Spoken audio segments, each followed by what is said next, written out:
सरस्वती ज्ञान कोश में आप सबका हार्दिक स्वागत है। बच्चों, आज हम संस्कृत पद्य पीयूषम का भारत देशः नामक पाठ पढ़ेंगे। भारत देशः, जैसा कि आपको समझ में आ रहा है, हमारा देश भारत की महिमा का वर्णन किया गया है इस पाठ में। और इसमें भारतवासी ही नहीं बल्कि देवता भी भारत के यश का गुणगान करते हैं। इस पृथ्वी पर जन्म लेकर, भारत की भूमि पर जन्म लेकर अपने जीवन को वो कृतार्थ करना चाहते हैं। तो किस प्रकार वह अपने जन्म के द्वारा इस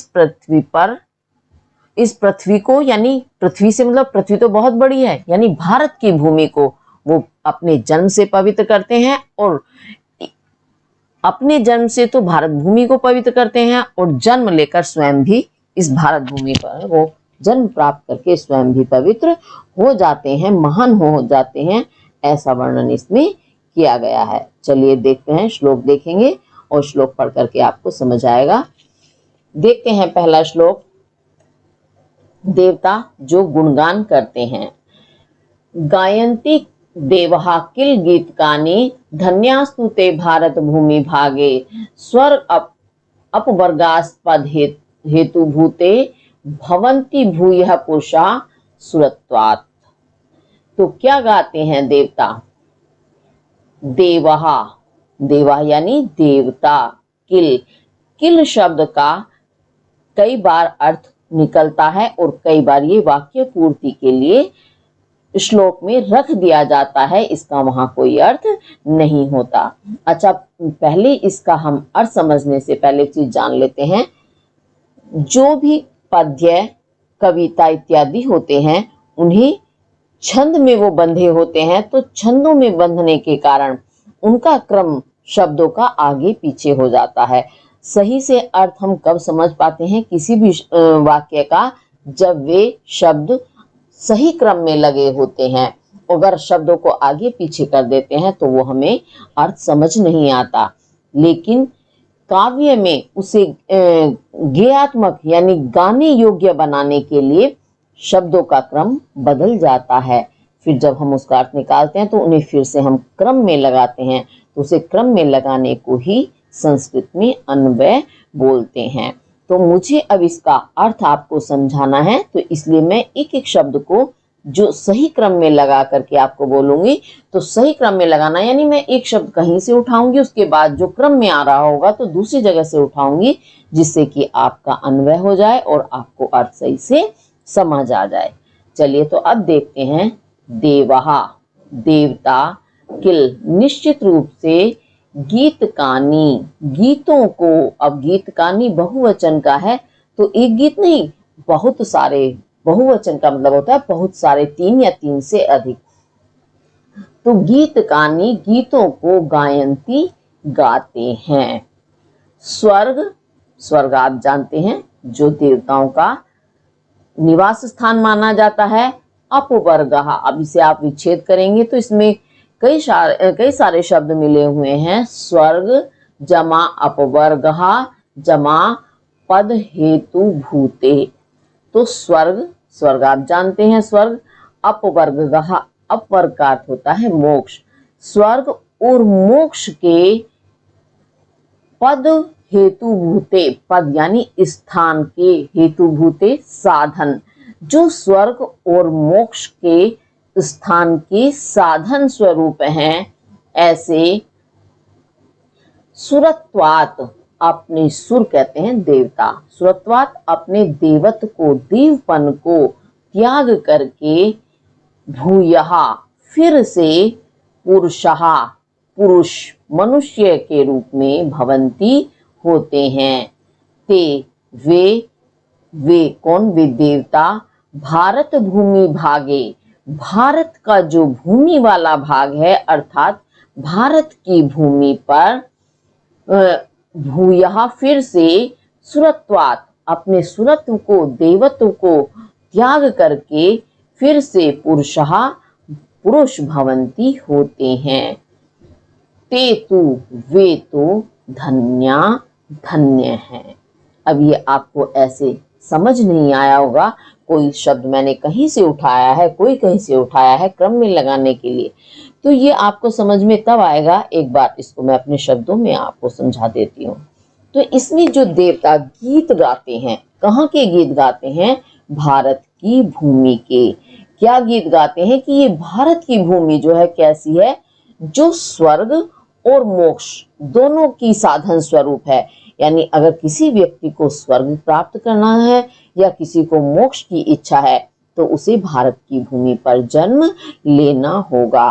और ये इतनी महान है भारत की भूमि कि इसके गीत देवता भी गाते हैं। क्यों गाते हैं? क्योंकि ये भारत की भूमि ऐसी है, जो मनुष्य इस पृथ्वी पर जन्म ले लेता है भारत की भूमि पर, तो यहीं पर वो ऐसे कर्म करता है जिसके कारण मनुष्य स्वर्ग प्राप्त कर लेता है और मोक्ष को भी प्राप्त कर सकता है। तो वो उसके हाथ में है। यानी वो स्वयं इस तरह के कर्म करे कि उसे मृत्यु तो निश्चित है, एक दिन सभी की आती है, तो मृत्यु के पश्चात उसे स्वर्ग मिले, उसे मोक्ष मिले। हमें ऐसे कर्म करने चाहिए, अर्थात अच्छे कर्म, निष्काम कर्म। निष्काम कर्म कैसे होते हैं? कर्म की फल की इच्छा को छोड़कर जो काम किए जाते हैं वह निष्काम कर्म कहलाते हैं। और इस पृथ्वी की इसी महानता को देखते हुए देवता भी अपने देवत्व को छोड़ करके फिर से बार बार इस भारत भूमि पर जन्म लेना चाहते हैं। तो धन्य है भारत भूमि के वे भाग और धन्य है वे देवता जो अपना सब कुछ त्याग कर इस धरती पर आना चाहते हैं। अभी आपको समझ आ गया होगा, एक बार फिर से मैं इसको समझा देती हूँ। देवहा देवता, किल निश्चित रूप से, या आप इसको निश्चित रूप भी ना बोले तो इसका कोई अर्थ नहीं है। देवता गीतकानी गीतों को, गायंती गाते हैं। स्वर्ग अपवर्ग अर्थात मोक्ष के पद हेतु भूते साधन स्वरूप ते वे भारत भूमि भागे, भारत की भूमि पर सुरत्वात् अपने सुरत्व को, देवत्व को त्याग करके भूयः फिर से, पुनः पुरुषः भवन्ति पुरुष होते हैं। पुरुष अर्थात मनुष्य, फिर से वो मनुष्य होते हैं या मनुष्य का जन्म लेते हैं। ते तु वे तो धन्यः धन्य हैं, वे भूमि के भाग धन्य हैं जिन पर देवता जन्म लेते हैं मनुष्य के रूप में, और वे देवता भी धन्य हैं। ठीक है, तो इस तरह से आपका ये पहला श्लोक पूरा हुआ। अब आगे देखते हैं और क्या देवता गाते हैं। तो ये भारत देश में जितने भी श्लोक हैं इन सब का गुणगान देवताओं ने ही किया है। ठीक है, अब दूसरा देखेंगे। कर्मण्या संकल्पितम तत्फलानि संयस्य विष्णु परात्म भूते अवाप्य ताम कर्म महिम अनंते तस्मिन् लयम ते त्वममला प्रयान्ति। तो क्या बताते हैं इसमें? फिर इसमें हम अन्वय करेंगे, क्रम में लगाएंगे, तभी आपको समझ आएगा। सबसे प्रारंभ में अंतिम लाइन पर आएंगे, लिखा है त्वमलाम, इसे आप संधि विच्छेद करेंगे तो हो जाएगा तू अमलाम।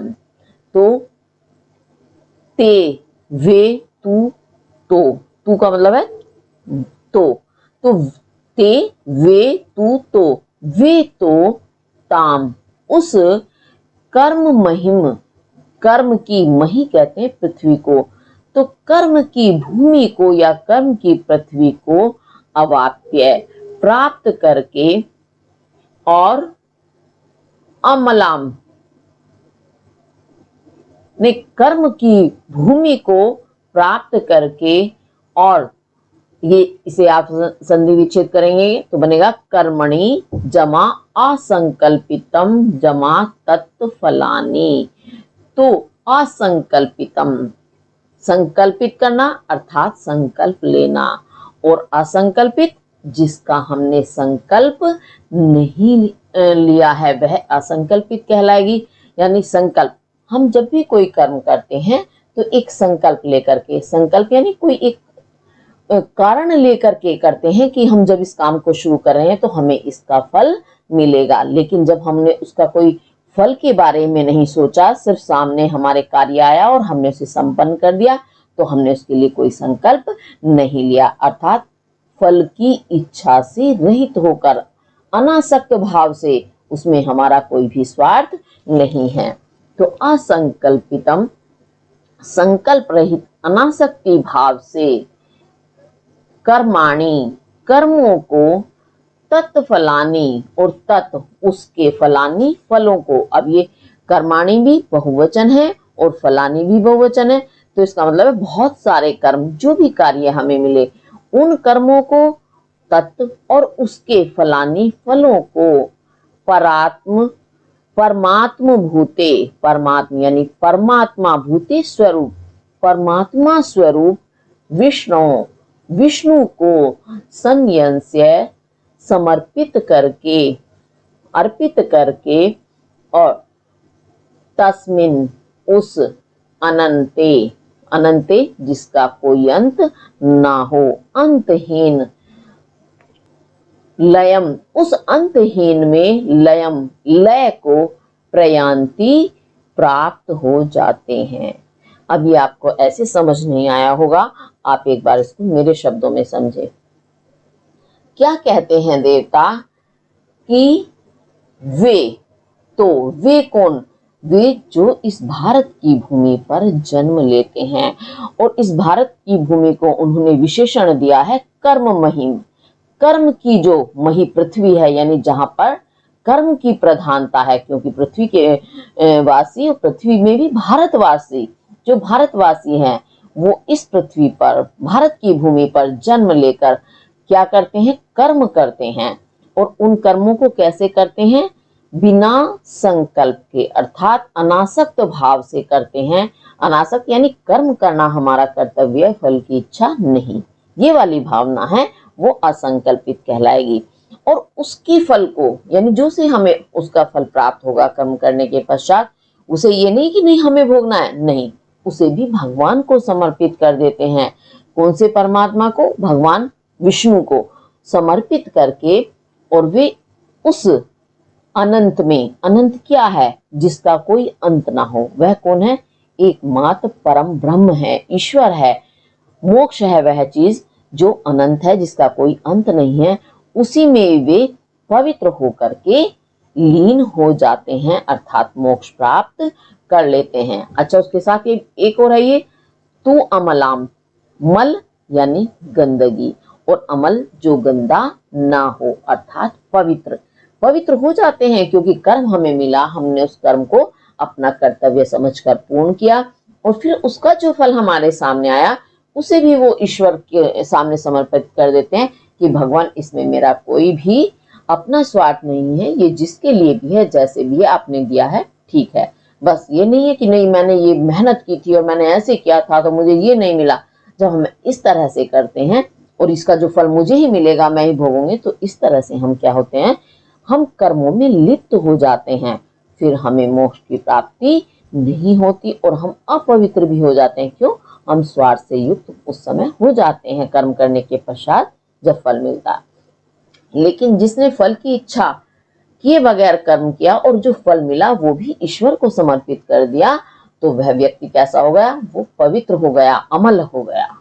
ठीक है, तो ये इसका अर्थ हुआ। अब एक बार इसको मैं फिर से समझा देती हूँ। ते तू, वे तो, यानी वे मनुष्य, ताम, उस कर्म महिम, कर्म भूमि को, उस कर्म भूमि को अर्थात भारत की भूमि को अवाप्य प्राप्त करके, अर्थात भारत की भूमि पर जन्म लेकर और असंकल्पित, संकल्प रहित, अनासक्त भाव से कर्मणि, अपने कर्मों को, तत्फलानी, और उसके फलों को, परमात्म स्वरूपे, उस परमात्मा स्वरूप, क्योंकि भगवान विष्णु ही परमात्मा है, तो परमात्मा स्वरूप विष्णु को संन्यास्य समर्पित करके, और अमलहा, अमल होकर, पवित्र होकर, तस्मिन, उस अनंते, उस अनंत अर्थात परम ब्रह्म में या मोक्ष में, लयम, लय को लीनता को प्रयांति प्राप्त हो जाते हैं, यानी उसी में लय हो जाना अर्थात विलीन हो जाना,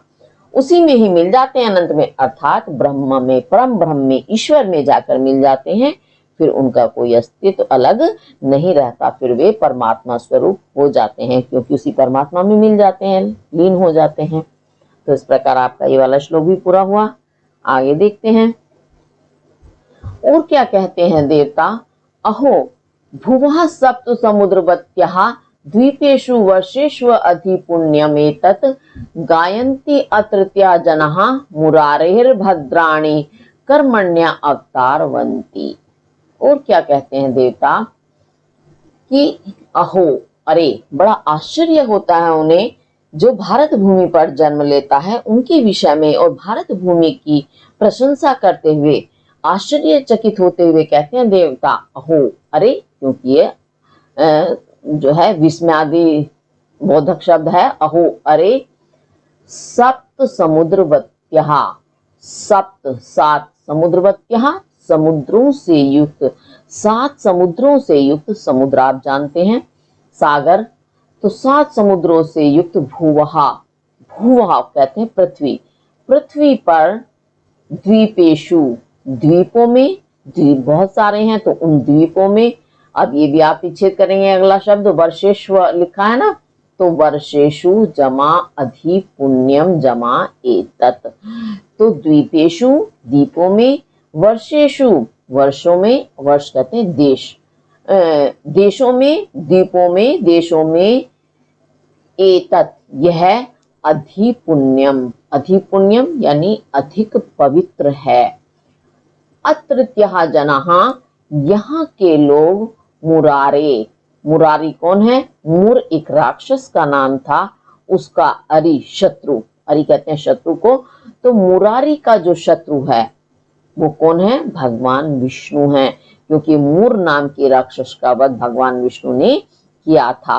तो ये विच्छेद करेंगे, मुरारे भद्राणी एक साथ लिखा हुआ है, तो वहां पर जो आपका रा लगा हुआ है इसका विसर्ग बन जाएगा, ये विसर्ग संधि है, तो मुरारे, मुरारी अर्थात भगवान विष्णु के अवतारवंती, अवतार लिए हुए, भद्राणी कल्याणकारी, मंगलमय, कर्माणि कर्मों को, गायंती गाते हैं। आई कुछ बात समझ में? नहीं आई? एक बार इसको मेरे शब्दों में समझें। ये जो पृथ्वी है, पृथ्वी नाम का जो ये ग्रह है, यह 7 समुद्रों से घिरा हुआ है, तो इसीलिए पृथ्वी को 7 समुद्रों से युक्त मानते हैं। तो 7 समुद्रों से जो युक्त ये भूमि है उसमें भी क्या क्या है, द्वीप, द्वीप समझते हैं आप, चारों तरफ से जल से ढका हुआ, बीच में पृथ्वी का जो हिस्सा होता है उसे द्वीप कहते हैं। तो बहुत सारे द्वीप हैं इस पृथ्वी पर, तो उन द्वीपों में और बहुत सारे देश भी हैं, ये आप जानते हैं। उन देशों में एतत् यह यानी भारत की भूमि अधिपुण्यम अधिक पवित्र है, यानी जितनी भी पृथ्वी पर देश हैं, द्वीप हैं, उन सब में भारत भूमि सबसे ज्यादा पवित्र है। क्यों, कैसे माना कि पृथ्वी पर भारत ही सर्वश्रेष्ठ है? क्योंकि यहाँ मुरारी अर्थात भगवान विष्णु के जो अवतार हुए हैं इस पृथ्वी पर, भगवान विष्णु ने कई बार अवतार लिया है, तो यहाँ के लोग भगवान विष्णु के अवतार में जो उन्होंने कल्याणकारी कार्य किए हैं, राक्षसों का नाश किया है, देश का उद्धार किया है, उन सब के वे कल्याणकारी जो गीत हैं, उन गीतों को भारत के निवासी गाते हैं।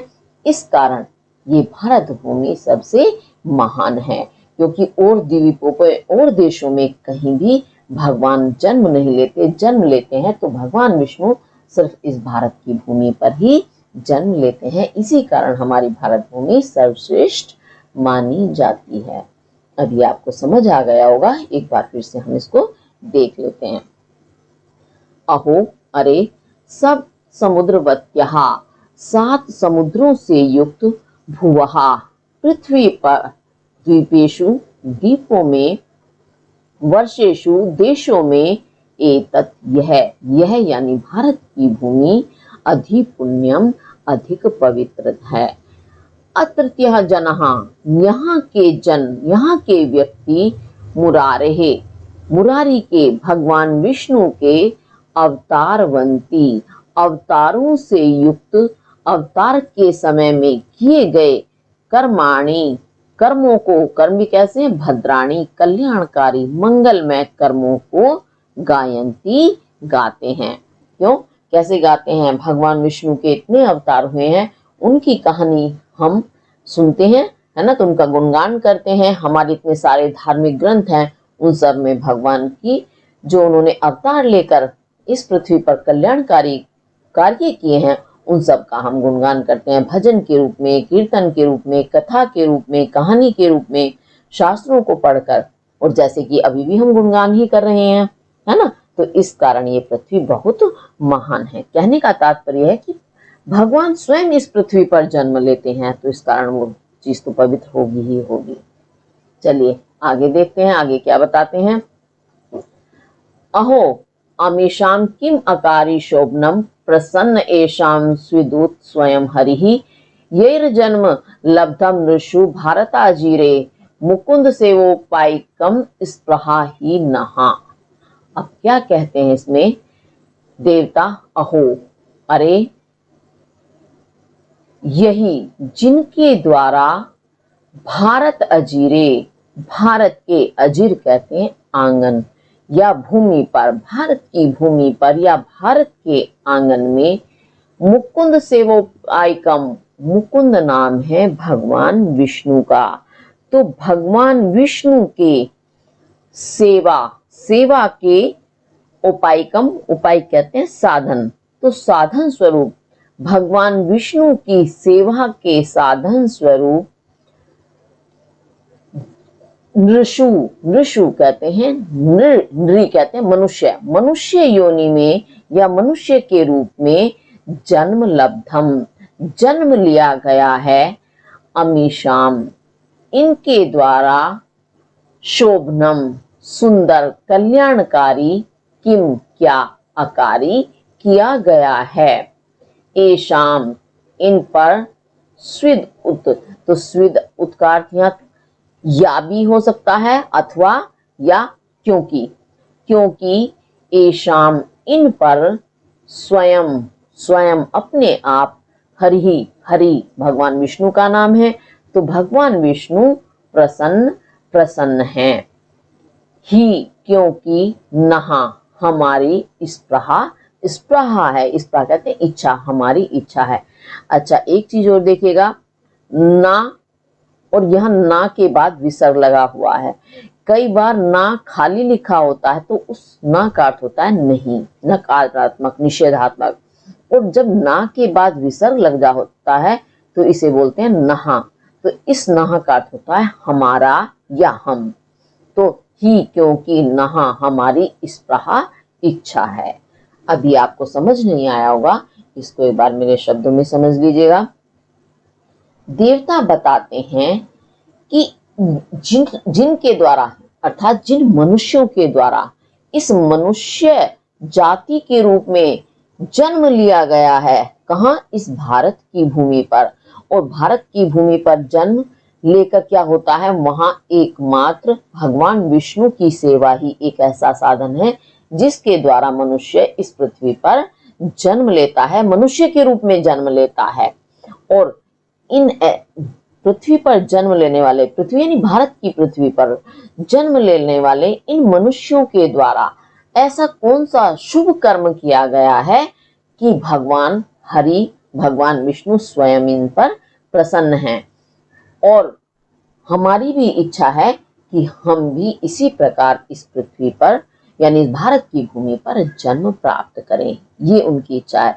तो देवता कह रहे हैं कि इस पृथ्वी पर जन्म कौन लेता है, वही लेता है जिस पर भगवान विष्णु स्वयं प्रसन्न रहते हैं, और भगवान विष्णु की सेवा करने पर ही इस पृथ्वी पर मनुष्य योनि में कोई व्यक्ति जन्म ले सकता है, कोई व्यक्ति अर्थात चाहे व्यक्ति हो चाहे कोई देवता। तो हमारी भी इच्छा है कि हम भी उन मनुष्यों की भांति इस पृथ्वी पर जन्म ले, ठीक है, अर्थात जन्म लेना वो भी हरि की इच्छा पर है, वो प्रसन्न जिन पर होते हैं वही इस भारत की भूमि पर उनको जन्म लेने का अवसर प्रदान करते हैं। और वो जन्म भी कैसे लेते हैं, जब हरि की साधना, हरि अर्थात भगवान विष्णु, भगवान विष्णु की सेवा ही एकमात्र ऐसा तरीका है जिसे करके इस पृथ्वी पर कोई भी देवता भी जन्म ले सकता है।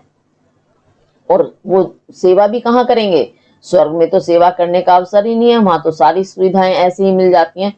तो इस पृथ्वी पर ही भगवान की सेवा उपासना की जा सकती है। यानी हमने जब यहाँ मनुष्य का जन्म लिया है तो हमें यहाँ ईश्वर की उपासना, उनका पूजन अर्चन और कर्म रहित कर्म करने चाहिए, लेकिन फल रहित होकर के, फल की भावना से नहीं करने चाहिए। तो निश्चित रूप से मोक्ष भी मिलेगा और इस पृथ्वी पर जन्म भी मिलेगा। अब ये आपको समझ आ गया होगा। एक बार मैं फिर इसको समझा देती हूँ अपने शब्दों में आपको सही से। अहो, अरे, यही जिनके द्वारा भारत आजीरे, भारत के आंगन में या भारत की भूमि पर मुकुंद सेवा उपायकम, मुकुंद विष्णु की सेवा का जो साधन स्वरूप जन्म लब्धम, जन्म लिया गया है नृषु, मनुष्य योनि में, और अमीशाम, इन्होंने या इन लोगों ने जिन्होंने इस पृथ्वी पर जन्म लिया है, उन्होंने शोभनम, ऐसा शोभन, पवित्र, पुण्यकारी, किम, क्या, अकारी, अकारी यानी किया है, ऐसा कौन सा कर्म किया है वो पवित्र कर्म कि उन्हें इस पृथ्वी पर जन्म मिल गया। सिद्ध उत, क्योंकि स्वयं हरि, स्वयं भगवान विष्णु, एशाम, इन पर प्रसन्न हैं, खुश हैं इन पर, और ही, क्योंकि नहा, हमारी इस प्रहा, इच्छा है कि हमारी भी इच्छा है हम इस भारत भूमि पर जन्म प्राप्त करें और विष्णु की सेवा करने का अवसर हमें भी मिले। चलिए आगे देखते हैं। कल्पायुषाम स्थान जयात पुनर्भवात क्षणायुषाम भारत भूजयो वरम क्षणेन मृत्येन कृतम मनस्विनः संन्यस्य संयान्त्य अभयम पदम हरेः। अब इसमें क्या कहते हैं, देवता पुनर्भवात, पुनः फिर से, भवात जन्म लेने से, कल्प आयुषाम, कल्प की आयु वाले, कल्प और आयुषाम आयु वाले, कल्प की आयु, तो कल्प की आयु क्या होती है, कल्प की आयु बहुत ही बड़ी होती है। इस कल्प की आयु में सिर्फ देवता ही जन्म ले लेते हैं, इनका एक दिन भी कई कई हजार वर्षों का होता है, तो वह कल्प की आयु कहलाता है और सिर्फ देवताओं का ही कहलाता है कल्प। तो कल्प की आयु वाले स्थान पर, स्थान क्या है, कल्प की आयु किसको मिलती है, देवताओं को। और देवताओं का स्थान कहाँ है, स्वर्ग, अर्थात कल्प की आयु वाले स्थान से, अर्थात स्वर्ग में, जयात उत्पन्न होने से, क्षणायुषाम, क्षण की आयुषाम आयु वाले, क्षण कहते हैं पल, एक पल की जिनकी आयु है, ऐसे भारत की भू जमी पर जय, जन्म लेना वरम, वर है, श्रेष्ठ है। क्योंकि मनस्विनः, मनस्वी जो ज्ञानी होते हैं, मनस्वी होते हैं, वे क्षणेन, क्षणिक यानी जो कुछ ही पल की है, मृत्येन मरणशील है, जो ऐसी इस पृथ्वी, मरणशील शरीर के द्वारा कृतम किए हुए कर्मों को संन्यस्य समर्पित करके, किसे समर्पित करके, भगवान को समर्पित करके, अभयम, अभय होकर, हरे पदम, या तो आप ऐसे कहते हैं हरे, हरि के अभयम पदम, अभय पद को, स्थान को, संयान्ति प्राप्त होते हैं। अब ये आपको समझ नहीं आया होगा, एक बार इसको फिर से मैं अपने शब्दों में बता देती हूँ। क्या कहना चाहते हैं देवता कि फिर से जन्म लेना है, स्वर्ग में भी उनके कर्म होते हैं देवों के, तो उन्हें भी फिर से जन्म ले जाना पड़ता है। कहाँ, स्वर्ग में उनके जन्म मरण का जो भी सिलसिला होगा तो वो कहते हैं फिर से जन्म लेना कहाँ, कल्प की आयु वाले स्थान पर।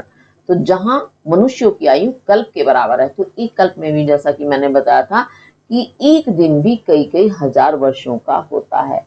तो उस कल्प की आयु वाले स्वर्ग में जन्म लेने की बजाय फिर से जन्म लेने के स्थान पर, जहां ये पृथ्वी कैसी है, क्षणिक आयु वाली, यहाँ कुछ ही पल की, यानी देवताओं के हिसाब से तो कुछ पल की ही जिंदगी बैठेगी पृथ्वी की, क्योंकि जब उनका एक दिन ही कई कई हजार वर्षों का होता है। तो ये भारत की भूमि पर जो क्षण भर की मनुष्य की आयु है, इस पृथ्वी पर जन्म लेना ज्यादा श्रेष्ठ है। अब वहां ज्यादा श्रेष्ठ क्यों बता रहे हैं इस भारत भूमि में जन्म लेना? क्योंकि यहाँ जो मनस्वी व्यक्ति होते हैं, जो ज्ञानी मनुष्य होते हैं, वे अपने इस क्षण भर का शरीर है, क्षण भंगुर कहलाता है मनुष्य का शरीर, एक सेकंड में ही जैसे ही शरीर से प्राण निकले वैसे ही शरीर बेकार हो जाता है, मृत हो जाता है। और अगर उसका अंतिम संस्कार इत्यादि क्रियाएं ना की जाए तो इस शरीर में क्या हो जाता है, बदबू आने लगती है, सड़ने लगता है, तो उसका क्रियाकर्म भी करके उसे नष्ट कर दिया जाता है शरीर को। तो शरीर कैसा होगा, नश्वर हो गया। तो ये क्षणिक भी है, यानी कुछ ही समय का है इसका नष्ट होना। किसका? शरीर का। इस शरीर का नष्ट होना निश्चित है और ये शरीर निश्चित रूप से मरणशील है। तो इस मरणशील और क्षणिक शरीर से जो ज्ञानी व्यक्ति हैं वो ऐसे कर्म करते हैं, निष्काम कर्म करते हैं, और उन कर्मों को भी करके अपने लिए नहीं करते, वो उसे भी वो भगवान को समर्पित कर देते हैं कि मैंने तो ये हरि की इच्छा से किए हैं, प्रभु की इच्छा से किए हैं, इसमें मेरा कोई स्वार्थ नहीं है। जब इस तरह से वो उन कर्मों को भी समर्पित कर देते हैं, अंत में वह हरि का, भगवान का जो अभय, जहां कोई भय है ही नहीं, भय कहते हैं डर, और अभय जहां कोई डर ना हो, और जो लगा है उपसर्ग वो निषेधात्मक है, यानी जहां बिल्कुल भी डर नहीं है, ऐसे पद को, पद यानी स्थान को प्राप्त कर लेते हैं। तो भगवान का वो स्थान कौन सा है जहां हमें किसी भी प्रकार का भय नहीं है कि हमें जन्म के मरण के चक्कर में फंसना पड़ेगा, फिर अच्छे बुरे कर्म भोगने होंगे, करने होंगे, अनेक यातनाएं सहनी होती हैं, क्योंकि मनुष्य का शरीर ही ऐसा होता है, जो मनुष्य से मतलब ये जो पृथ्वी पर जितने भी जीव पैदा होते हैं उनको ही दुख सुख का अनुभव होता है, उन्हीं कष्ट झेलने होते हैं। देवता को कोई कष्ट नहीं होता, वो तो स्वर्ग में सारे सुख आराम भोगते हैं। तो अभय हो स्थान क्या है ईश्वर का, वो है मोक्ष। और मोक्ष का तात्पर्य क्या है कि जब शरीर मनुष्य का समाप्त हो जाता है, उसके अंदर जो प्राण होते हैं वो प्राण क्या होते हैं, वो प्राण होते हैं ईश्वर का अंश। तो वो इस मरणशील शरीर से निकलकर फिर से परमात्मा में मिल जाता है, अपने असली रूप में मिल जाता है हमारा आत्मा। वो कैसे मिल जाता है? क्योंकि हमने यदि अच्छे कर्म किए हैं तो हम जन्म मरण के बंधन से मुक्त हो जाएंगे और हमारा जो आत्मा है वो ईश्वर में जाकर मिल जाएगा, क्योंकि ईश्वर ही उसका असली रूप है। ईश्वर ने ही अपना कुछ अंश मानव के शरीर में डाला जो कि प्राण कहलाता है। तो प्राण जो होता है वह पुल्लिंग होता है, तो वह ईश्वर से ही निकल कर आया, उसी में जाकर विलीन हो जाता है। इस प्रकार मनुष्य को मोक्ष मिल जाता है। मोक्ष यानी फिर उसे जन्म मरण के बंधन से मुक्ति मिल जाती है, बार बार इस पृथ्वी पर जन्म लेकर आना नहीं होता। तो ये इसमें आपको समझाने का प्रयास किया गया है। एक बार फिर से मैं इसको बता देती हूँ। पुनर्भवात, पुनः उत्पन्न होने से, कल्प आयुषाम, कल्प की आयु वाले स्थान, स्वर्ग इत्यादि स्थान में, अजात जन्म लेने के स्थान पर, क्षणायुषाम, क्षण भर की आयु वाले, क्षणिक आयु वाले, भारत की भूमि में अजय जन्म लेना वरम श्रेष्ठ है। क्योंकि मनस्विनः, ज्ञानी मनुष्य, क्षणेन, इस क्षणिक, मृत्येन, मरणशील शरीर के द्वारा कृतम, किए गए कर्मों को संन्यस्य, समर्पित करके, किसे समर्पित करके? भगवान को, परमात्मा को समर्पित करके, हरेहे, हरि के, अभयम, अभय पदम, स्थान को संयान्ति, प्राप्त करते हैं। अभय पद जो है, अभय स्थान जो है वह है मोक्ष। ये आपको निश्चित रूप से समझ आ गया होगा। अच्छा, अगर किसी वजह से आपको कोई चीज समझ नहीं आती है तो आप कमेंट करके पूछ सकते हैं। चलिए आगे देखते हैं। यदि अस्ति नः स्वर्ग सुखावशेषितम स्विष्टस्य सूक्तस्य कृतस्य शोभनम तेजनाभे तेन अजनाभे स्मृति जन्मनः स्यात् वर्षे हरिर यद भजताम शम तनोति। तो इसमें क्या कहते हैं देवता? यद्यास्ति से विच्छेद करेंगे तो हो जाएगा यदि जमा अस्ति। यदि नहा हमारा स्विष्टस्य, स्विष्ट कहते हैं यज्ञ, यज्ञ भी कैसा? जो सुंदर रीति से किया गया है, बिल्कुल सही तरीके से किया गया है, तो सुंदर रीति से किए हुए यज्ञ का, सूक्तस्य, सु कहते हैं सुंदर, उक्त वचन, सुंदर वचन क्या होते हैं? सुंदर वचन जो सत्य वचन होते हैं वही सुंदर वचन होते हैं। तो सत्य आदि सुंदर वचनों का और कृतस्य किए हुए कर्मों का, वो भी कैसे? शोभनम, जो पुण्य कर्म किए गए हैं उनका स्वर्ग सुख, स्वर्ग में सुख भोगने से अवशेषितम, अवशेष बचे हुआ, यदि अस्ति, यदि है, तो तेन, उससे, हमारे उस बचे हुए पुण्य से, अजनाभे, अजनाभ कहते हैं भारत, तो भारत वर्षे, वर्ष में, भारत देश में, नहा हमारा, स्मृति जन, ये इसे विच्छेद करेंगे तो हो जाएगा स्मृति मत जन। तो स्मृति मत, स्मृति से युक्त, स्मृति कहते हैं याद, तो यादों से युक्त, किसकी यादों से? ईश्वर की, ईश्वर की स्मृति से युक्त, नहा हमारा जन्म स्यात्, जन्म हो। क्यों हो? क्योंकि भजताम, यद क्योंकि, भजताम भजन करने वालों के, शम कल्याण में, हरि, हरि अर्थात भगवान विष्णु, तनोति वृद्धि करते हैं, उसे तन बढ़ा देते हैं, यानी उस कल्याण को बढ़ा देते हैं या कल्याण में वृद्धि कर देते हैं। अब ये इसका मैंने आपको शब्दार्थ बताया, एक बार भावार्थ समझा देती हूँ। क्या कहते हैं देवता? क्योंकि देवता भी स्वर्ग में क्या करते हैं? यज्ञ इत्यादि कर्म करते हैं, सत्य का पालन करते हैं और पुण्य कर्म भी करते हैं। तो बताते हैं कि यदि हमने पुण्य कर्म किए हैं, सुंदर वचन कहे हैं और सही तरीके से सुंदर रीति से हमने यज्ञ कार्य संपन्न किया है, तो जब हम ये काम करते हैं तो क्या मिलता है हमें? हमें पुण्य मिलता है। तो पुण्य से क्या होगा? फिर हमें सुख मिलेगा। तो हमने जो वो पुण्य कर्म किए उनसे स्वर्ग में हमने सुख भोगा, सुख भोगने पर भी कुछ तो शेष बचा होगा हमारा पुण्य। ये थोड़ी ना हमने स्वर्ग में सुख भोगा तो हमारे सारे पुण्य कर्म समाप्त हो गए, नहीं, उसमें से जो शेष बचा हुआ यदि हमारा पुण्य कर्म है तो उसकी कारण हमारा इस भारत भूमि पर जन्म हो, और जन्म भी कैसा हो? स्मृति जन्म, यानी ईश्वर की स्मृति से, यादों से युक्त जन्म हो, यानी उस जन्म में हमें ईश्वर की याद बनी रहे, हम ईश्वर का भजन करते रहें। अब क्यों करते रहें ईश्वर का भजन, यानी ईश्वर की यादें क्यों हो हमारे साथ? क्योंकि जो ईश्वर का भजन करते हैं भगवान विष्णु उनके कल्याण को और ज्यादा बढ़ा देते हैं, उनके लिए शुभ शुभ और भी ज्यादा शुभ की वृद्धि कर देते हैं, कल्याणकारी कार्यों की उनकी वृद्धि हो जाती है। इस कारण स्मृति में जन्म होना चाहिए इस पृथ्वी पर हमारा, ठीक है, ऐसा देवता प्रार्थना करते हैं या गीत गाते हुए कहते हैं। अब एक बार फिर से देखेंगे।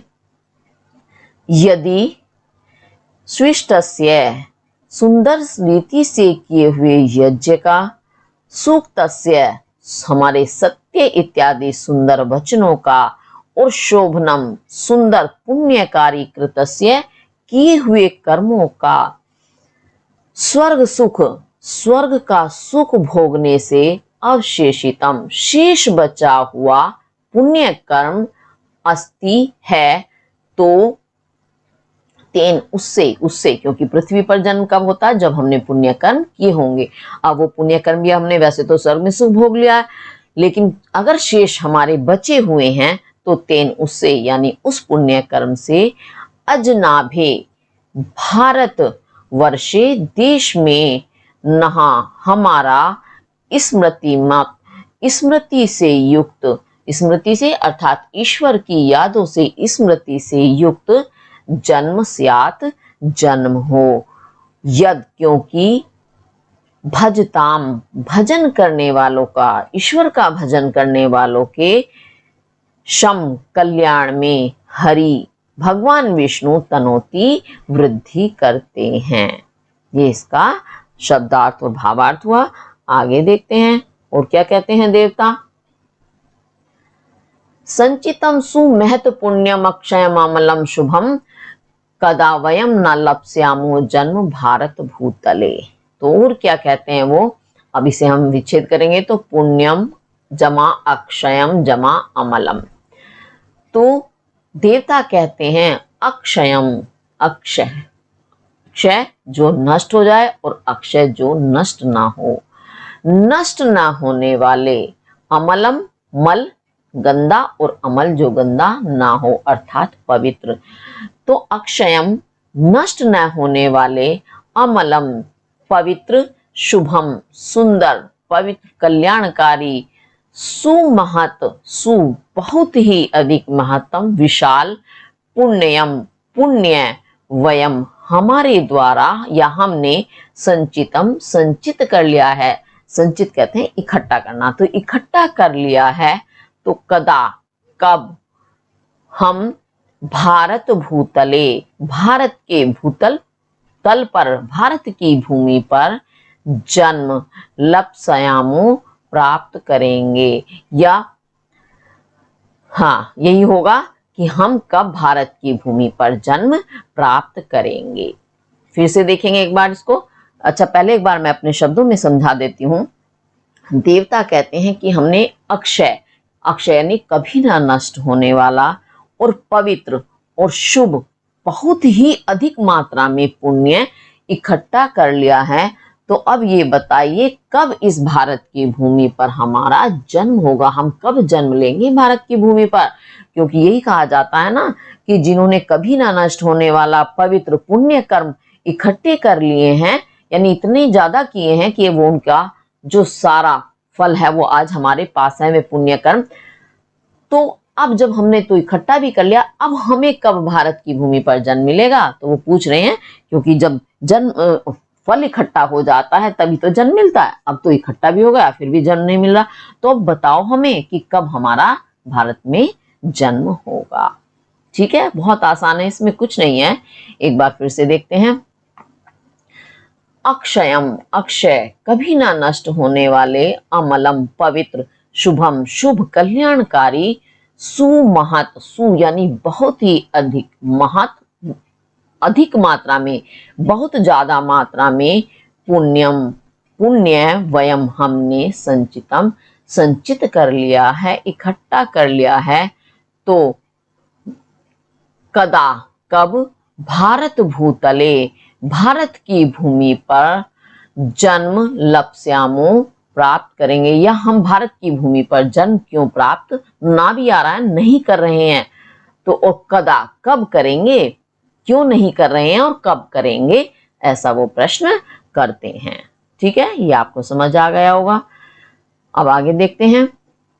संप्राप्य भारते जन्म सत्कर्मसु परांगमुखः पीयूष कलशम हित्वा विश्वभांडम सा इच्छति। बहुत ही सुंदर सुंदर, कितने महिमावान ये आपके श्लोक हैं। ध्यान से पढ़ेंगे और आपको समझ आएगा कि कितना महान है हमारा देश, कि देवता भी यहाँ जन्म लेने के लिए कितने आतुर हैं, व्याकुल हैं। और एक हम है कि हमें जन्म मिला है तो भी हम उसको निरर्थक कर रहे हैं। चलिए देखते हैं। भारते भारत में जन्म संप्राप्य प्राप्त करके, अब प्राप्य प्राप्त करके और संप्राप्य सम यानी भली प्रकार से प्राप्त करके, सत्कर्मसु सत अच्छे, कर्मसु कर्मों से, परांगमुखा परांगमुख होकर, विमुख होकर, सा वह, पीयूष कलशम पीयूष कहते हैं अमृत का, कलशम कलश, कलश जानते हैं हम, घड़ा, हित्वा त्याग करके, सा वह विष भांडम, विष कहते हैं जहर, भांडम पात्र बर्तन, इच्छति चाहता है। अभी आपको ऐसे शायद कुछ कुछ समझ में आया हो, कुछ नहीं आया होगा, तो इसलिए एक बार मैं इसको अपने शब्दों में बता देती हूँ। क्या कहते हैं देवता कि इस भारत की भूमि पर जन्म प्राप्त करके जो मनुष्य अच्छे कर्मों से परांगमुख हो जाता है, परांगमुख होना, विमुख होना, विमुख होना यानी अर्थात अलग होना, जो सत्कर्म नहीं करता है, यानी अलग क्या हो जाएगा, जो अलग हो जाएगा यानी वो नहीं करता, इसका मतलब ये हुआ। तो जो सत्कर्मों को छोड़ देता है, सत्कर्म यानी अच्छे काम, दूसरों की भलाई के काम, सेवा का काम, उन सभी कर्म को जिनके लिए या जिनके कारण वह पृथ्वी पर जन्म लेता है, उन्हीं कर्मों को उसने त्याग दिया। वो कर्म क्या है, अच्छे कर्म। तो वह व्यक्ति कैसा है, जो पीयूष से, अमृत से भरा हुआ कलश उसके सामने रखा है, वह उसे तो छोड़ देता है और जहर, विष का भरा हुआ बर्तन की इच्छा रखता है। इच्छा से तात्पर्य क्या है, यानी अमृत को छोड़कर वह जहर पीना चाहता है, ऐसा व्यक्ति। तो वो स्वयं ही अपने जीवन को नष्ट करता है। तो कहने का तात्पर्य ये है कि पृथ्वी पर जन्म लिया है तो अच्छे अच्छे कर्म करो, जिससे कि फिर से अमर हो जाओ, ईश्वर में विलीन हो जाओ, अपना जीवन अपने आप नष्ट ना हो। अपना जीवन कब नष्ट करते हैं हम, अपने आप जब जहर पीते हैं, और जहर पीना यानी बुरे कर्म करना। अब फिर से देखेंगे एक बार से। तो भारते, भारत में जन्म संप्राप्य, जन्म प्राप्त करके, सत्कर्मसु, अच्छे कर्मों से, परांगमुखा, परांगमुख हुआ, अलग हुआ, विमुख हुआ, सा, वह व्यक्ति, पीयूष कलशम हित्वा, पीयूष के अमृत के कलश को त्याग कर, छोड़ करके, विष भांडम, विष के पात्र को, विष के बर्तन को, इच्छति चाहता है, अर्थात विष पीना चाहता है। तो इस तरह से देवताओं ने कितने महान महान श्लोकों के द्वारा इस भारत भूमि का गुणगान किया है। आप भी इस चीज को समझिएगा, क्योंकि आप भी भारतवासी हैं। अपने देश की महिमा को जानना, उसका यशोगान करना, ये सबसे पहला कर्तव्य हमारा है। हमें हर हाल में अच्छे कर्म करने चाहिए और अपने देश की रक्षा करनी चाहिए। तो इसके साथ आपका ये वाला आज भारत देशः नामक पाठ जो है, शीर्षक है, वह पूर्ण हुआ। और यदि आपको मेरी वीडियो पसंद आती है तो लाइक, शेयर और सब्सक्राइब जरूर करें। और बेटा लाइक करना ना भूलें, लाइक जरूर किया करें। आप वीडियो देखते हैं लेकिन लाइक नहीं करते, लाइक जरूर करें। इसी के साथ धन्यवाद।